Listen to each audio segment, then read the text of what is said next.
Selamat pagi sahabat Kristus yang setia. Mari kita awali perjalanan hidup kita hari ini dengan doa pagi bersama Pendeta Agus Wianto.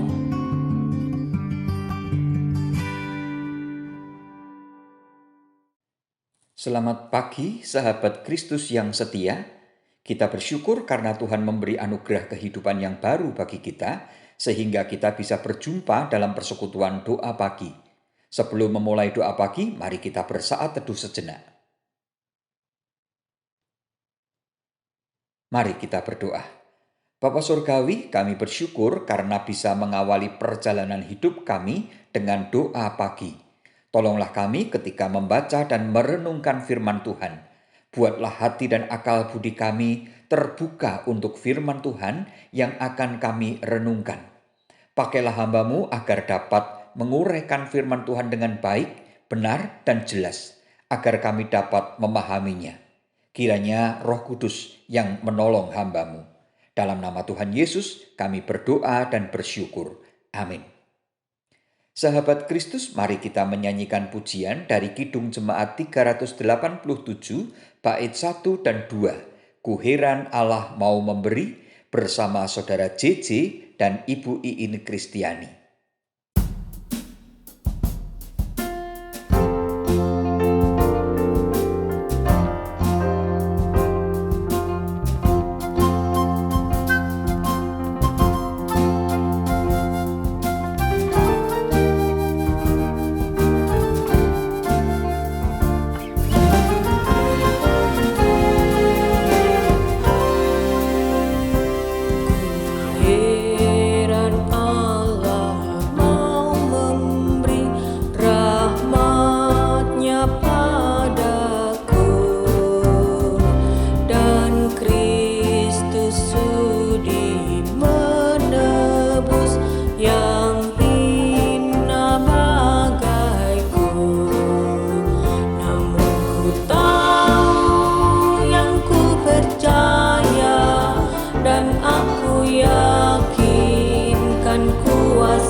Sahabat Kristus, mari kita merenungkan firman Tuhan dari 1 Timotius 1 ayat 15 dan 16. Firman Tuhan mengatakan demikian.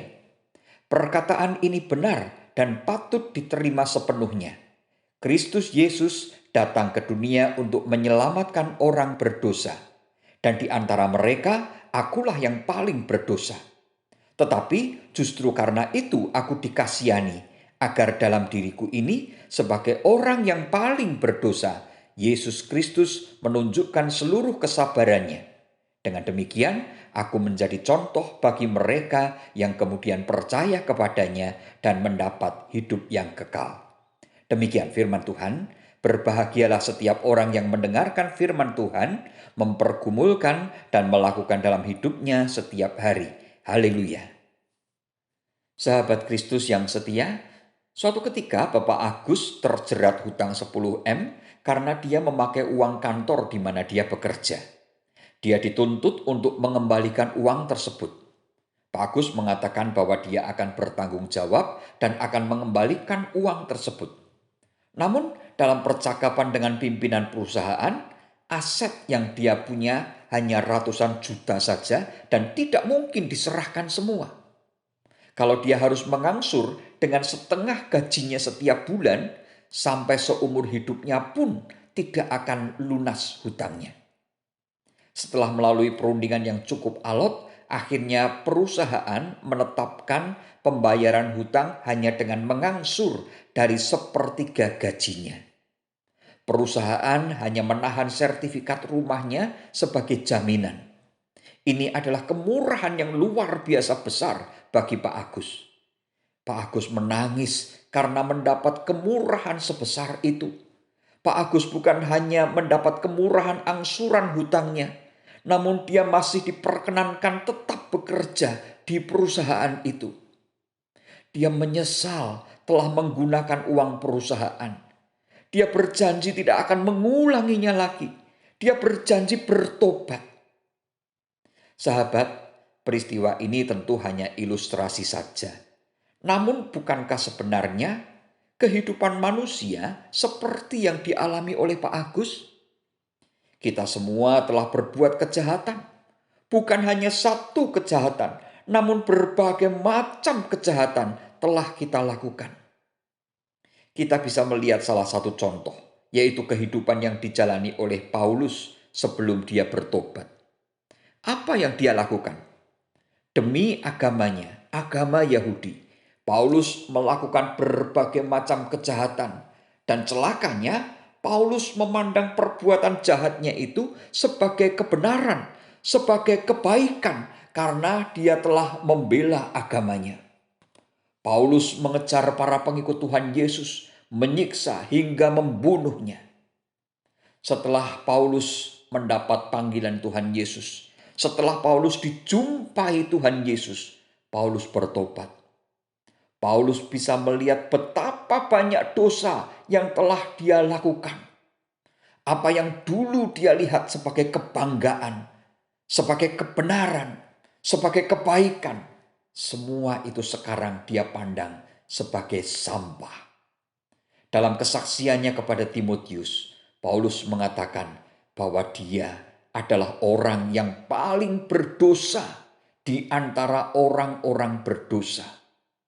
Akan tetapi Tuhan Yesus menunjukkan kesabaran kepadanya dan memberikan kemurahan, anugerah kepadanya. Paulus diberi anugerah pengampunan dosa dan mendapat anugerah hidup yang kekal.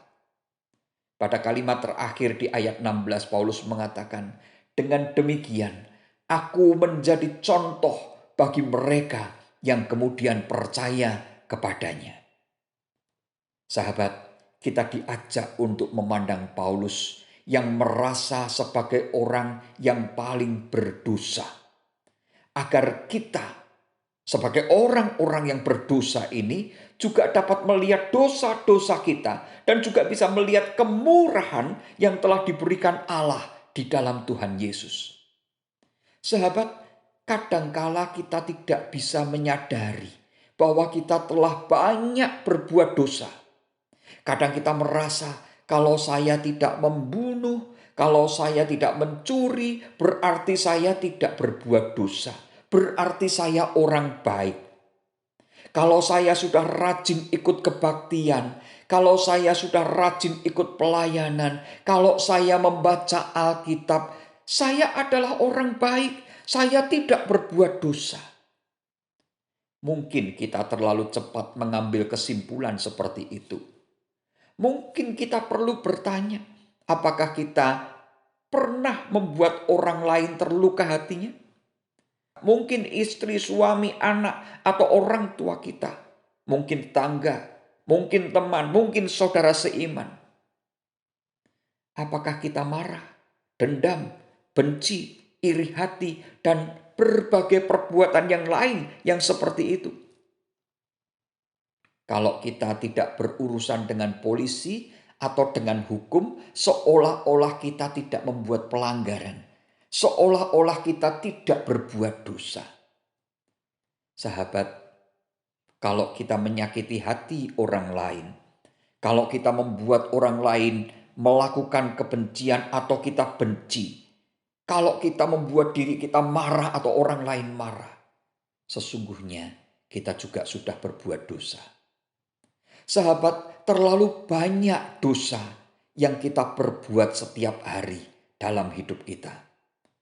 Namun hari ini kita diajak belajar dari kesaksian Paulus. Kristus Yesus datang ke dunia untuk menyelamatkan orang berdosa. Inilah anugerah yang mengherankan. Coba kita perhatikan bagian kalimat. Menyelamatkan orang berdosa. Ini aneh. Umumnya orang berdosa dihukum, bukan diselamatkan. Maka bersyukurlah ketika kita percaya kepada Tuhan Yesus, kita diberi anugerah keselamatan. Seperti Pak Agus yang bertobat, seperti Paulus yang bertobat. Siapkah kita juga bertobat setelah mendapat kemurahan anugerah Allah di dalam Tuhan Yesus? Sahabat, wujud pertobatan yang nyata adalah ketika kita tidak kembali lagi kepada dosa, tidak menghambakan diri kepada dosa, melainkan menghambakan diri kepada Tuhan Yesus. Siap berkarya, siap melayani Tuhan Yesus seperti yang dilakukan oleh Paulus. Mari wujudkan pertobatan kita secara nyata, bukan hanya di bibir saja. Tuhan memberkati kita semua. Amin.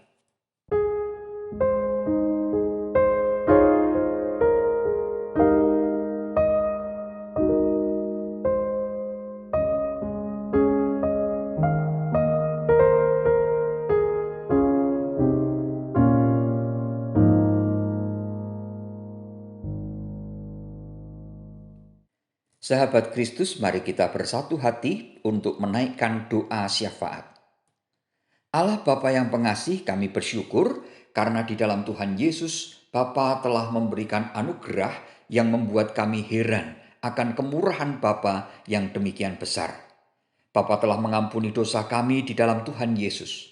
Tolonglah kami agar dapat mewujudkan pertobatan yang nyata dalam karya pelayanan dan kesaksian kami. Saat ini kami masih ingin terus memohon kepada Tuhan, kiranya Tuhan berkenan menolong, menyembuhkan semua pasien corona. Tuhan juga menolong para dokter dan tenaga medis agar dapat mengobati para pasien corona tanpa tertular virus corona. Bapa Surgawi, tolonglah para pimpinan bangsa kami dari pusat hingga ke daerah. Berilah hati dan akal budi yang bijaksana agar dapat menjalankan pemerintahan dengan baik, bisa mengatasi berbagai macam persoalan yang terjadi, baik masalah pandemi, masalah ekonomi, sosial, politik, dan berbagai masalah yang lain. Tolonglah para korban bencana alam di berbagai daerah. Pakailah pemerintah bangsa kami, saudara-saudara sebangsa, agar mau mengulurkan tangan untuk menolong mereka. Ya Tuhan, berkatilah sahabat-sahabat kami yang sakit dan yang lanjut usia. Sekalipun kami tidak menyebut nama mereka, namun kami yakin kalau Tuhan tahu kondisi mereka. Mohon Tuhan sembuhkan yang sakit dan Tuhan kuatkan yang lemah. Bapa Surgawi, berkatilah gereja-gereja Tuhan agar selalu dapat berkarya bagi dunia dengan menghadirkan Shalom, khususnya di bumi Indonesia ini, agar di Indonesia senantiasa bisa terjadi shalom, kehidupan yang damai sejahtera, kehidupan yang rukun di dalam kehidupan berbangsa dan bernegara. Ya Bapa, sebentar lagi kami akan melanjutkan perjalanan hidup kami. Kiranya Tuhan berkenan menuntun setiap langkah yang kami tempuh. Berikanlah kekuatan, kesehatan, damai sejahtera, dan berkat rezeki untuk mencukupi kebutuhan hidup kami. Terima kasih Tuhan, dalam nama Tuhan Yesus kami mempercayakan seluruh kehidupan dan seluruh doa kami. Amin.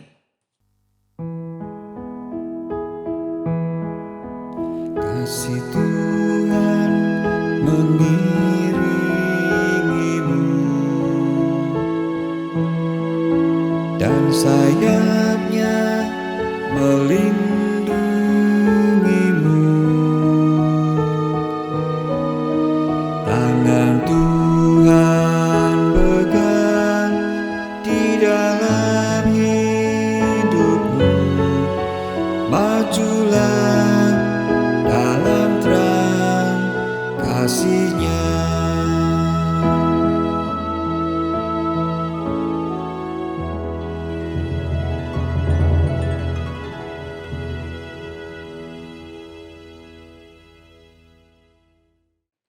Sahabat Kristus yang setia, doa pagi telah selesai. Selamat pagi, selamat beraktivitas. Jangan lupa pakai masker, jaga jarak, dan selalu ikuti protokol kesehatan. Tuhan memberkati kita semua. Amin.